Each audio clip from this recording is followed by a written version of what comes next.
Hey, what's up? Welcome back din sa ating channel dito sa Bobs TV. Alright, so tayo nagbabalik ulit mga babayan at ngayon pag-usapan natin ang mga nangyayari ngayon, no, dito po sa nangyayaring botohan ngayon mga babayan at talaga namang napakainit po, no, ng naging halalan o naging eleksyon dahil grabe mga babayan, no, ang mga nangyayari po, no, napakarami pong mga insidente ng barilan mga kababayan at iba't ibang nangyayari mga kababayan, no, during ng eleksyon o halalan po ngayon, no, dahil meron po diyan sa Abra, no, 2 sugatan po sa pamamaril, no, na malapit po sa polling center sa Banggid, Abra mga kababayan. Okay, so yan ang ating alamin ngayon at pag-uusapan. Pero syempre bago ang lahat, please don't forget to subscribe, like, share at comment dyan sa comment section. Alright, so grabe, no, itong mga insidente ng barilan na ngayong halalan mga babayan ay talagang napakataas po, no, dahil kung makikita natin na kaliwat kanan ng mga balita, no, ng mga nagaganap na barilan, no, anong masasabi niyo diyan mga kababayan? No, at siguro naman hindi nagkulang, no, ang ating mga hukbo, no, ng mga kapulisan at hukbo ng mga Philippine Army, 'di ba? No, AFP, no, sa pagbabantay, no, sa mga polling center, no. Alamin natin tong balita na to mga babayan at atin tong pag-usapan. Right? Tara, let's go. Grace, kumusta na yung lagay ngayon niyang 2 biktima? Aga, magandang tanghali. Sa ngayon nga ay nasa pagamutan na ang mga biktima ng pamamaril ayon sa COMELEC Abra. Kasalukuyang inimbestigahan ng Philippine National Police Abra ang nangyaring pamamaril sa Barangay Sagap, Bangged, Abra, kung saan 2 ang nasugatan. Ito ang kinumpirma ni Provincial Election Supervisor Attorney Nicasio Jacob pasado 9:00 ng umaga kanina nang mangyari ang pamamaril.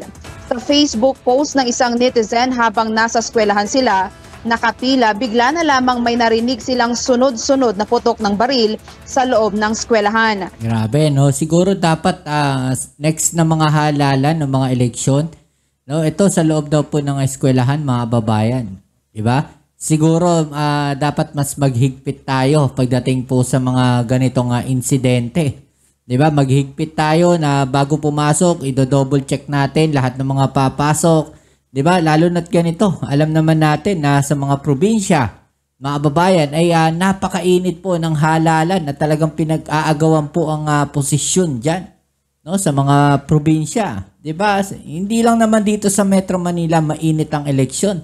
Mga babayan, mas mainit po ang labanan, no, ng mga naglalaban ng mga politiko, lalong-lalo na sa mga probinsya. No, makikita natin yan, mga babayan. Talagang imagine ninyo, ito nasa loob na ng eskwelahan. No, meron pang namaril. 'Di ba? Grabe tong insidente na to. Nabalot ng takot ang mga individual na nasa loob ng eskwelahan dahil sa pangyayari. Agad naman na dinala sa pinakamalapit na ospital ang mga biktima. Ang tanong, sino yung target, no, ng pamamaril na to, mga kababayan? Sino yung target at ano yung target nila? No? Plano lang ba nilang maghasik ng kaguluhan? No? O plano nilang targetin talaga yung mga tao na yon? Diba mga kababayan? Ano kaya yung talagang motibo nila, no, sa ginawa nilang ito? Kanina nga may binaril sa mismong presinto, tinakbo sa ospital, yung ospital naman ayaw tanggapin daw. Ewan ko kung bakit. Yun yung mga issues na nangyari sa ngayon. Grabe, no? Binaril, no? Sa presinto, tinakbo sa ospital, yung ospital naman ayaw tanggapin daw. No, bakit kaya ayaw tanggapin ang ospital?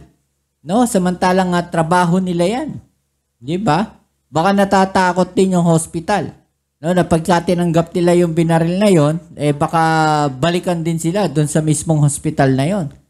No, grabe, imagine ninyo, ganun po kainit, no, yung election na to. Ganun katindi, no, na kailangan nilang mahawakan yung pwesto na yon. Ganun katindi yung labanan. Mga kababayan, imagine ninyo, no?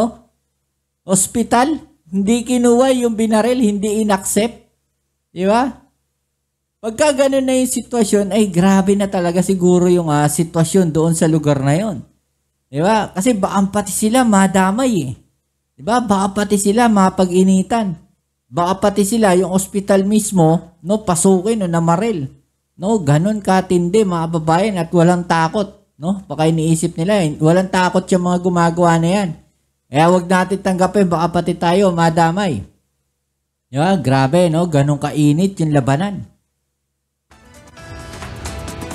Samantala, biniripika din ni Attorney Nicasio ang nangyaring pag-asisti ng isang poll watcher sa isang senior citizen sa isang polling precinct kung saan ang poll watcher din ang nagsishade sa balota ng senior citizen. Uy, bawal yun mga babayan na yung mismong watcher ang nagsishade doon po sa sa balota Bawal po yun mga babayan, no? Hindi po pwede yung ganun. Din ang nagsishade sa balota ng senior citizen. Sa kanilang beripikasyon, ang naturang individual na tumulong sa isang senior citizen ay apo raw niya ito. Nung binirify ko, yung daw nag-assist doon, yung specific na watcher na nag-assist sa isang matanda ay lola daw niya. Yan ang claim. Okay lola po. daw niya, kaya inak niya. Kaya sabi ko, tama naman, pwede yun. Kaya lang, tanggalin naman yung ID niya sa watcher para hindi naman lumalabas na talagang watcher yung nag-assist. Oo nga naman, 'di ba? Pangit nga naman nun. 'Di ba? Kasi baka isipin pa na tao nung politician, no? At baka ilagay lahat 'yun, no? Iboto si straight. Paalala ng COMELEC, may designated place ang mga poll watchers kung saan sila designated doon lamang sila at hindi pwedeng palisaw-lisaw. Hindi rin sila Okay, palisaw-lisaw, paalis-alis o paikot-ikot, pakalat-kalat mga babayan. pwedeng mag-assist maliban kung kamag-anak nila ang botante. May naitala din ng mga ACMs na nagkaroon ng aberya at napalitan naman agad kabilang ang bayan ng San Quintin, Bangged at bayan ng Lapog. Kinumpirma rin ni Attorney Nicasio na may 5 botoro na pinalitan sa bayan ng Tinoy dahil sa umatras sila bilang electoral board ngayong araw ng halalan. Aga kaninang umaga, pasado alas 8 ng umaga ay nakapagboto na rin si Baguio City Mayor Benjamin Magalong. At ngayon nga nandito tayo sa Baguio City High School.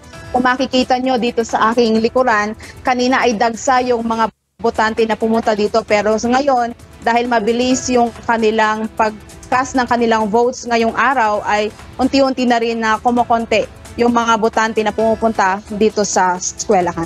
Grabe, no, mga babayan. No? Ganong katindi ang mga nangyayari ngayong halalan, no? At nakita ko rin, no, na kahit ako na-experience ko, mga babayan, no, na mahaba talaga ang pila ngayon, no, sa mga voting precincts, no, sa mga eskwelahan. Kasi nga ang nagiging issue is yung mismong machine. No, sinasabi nila na nagkaka-error, no, minsan ayaw tanggapin. No, yung ipinapasok nilang yung pinapasok nating papel, 'di ba, doon sa voting machine. So, yun yung nagiging issue. Yung isa naman ayaw mag-print. Okay, so nakita rin naman natin 'yon na yun yung mga nagiging issue ngayon, no? Kaya medyo matagal, no, yung halalan o yung eleksyon, no, yung takbo, yung galaw ng pila, yung mga boboto. Kanina pang araw, yung iba madaling araw pa nandun, no, ilang oras bago sila nakaboto, 'di ba? So, nangyari, nag-pile up na yung mga tao, no, doon sa mga eskwelahan, doon sa pilahan. Yung iba nga, umalis na lang eh. No, dahil nga sa sobrang tagal, baka may mga pasok pa, may mga lakad pa. No, na-expect nila, makakaboto kaagad sila. So, expect natin na baka marami ngayon yung hindi makaboto dahil may mga sira nga yung ibang mga machine. Diba? So, yun yung nakikita natin na posibleng maging mga problema ngayon. Diba? At yan muna ang balita mula dito sa Baguio City. Balik sa'yo, Aga. Maraming salamat. Okay, so yan mga kababayan, no, talagang minomonitor ngayon, no, ang kaliwat kanan na mga insidente ng barilan, no, insidente ng karahasan, ngayong panahon ng halalan, mga kababayan. Kayo ba ay nakaboto na, no? Sana naman naging maayos ang pagpili ninyo ng inyong mga iboboto, naging matalino kayo sa inyong pagboto, iboto natin yung sa tingin natin may magagawa, no? sa Senado o sa mga local governments, di ba? So yan muli, kita-kits tayo sa ating next video upload. Ito ang inyong Kuya Mobs, it's sa Mobs TV. Peace. I'm out.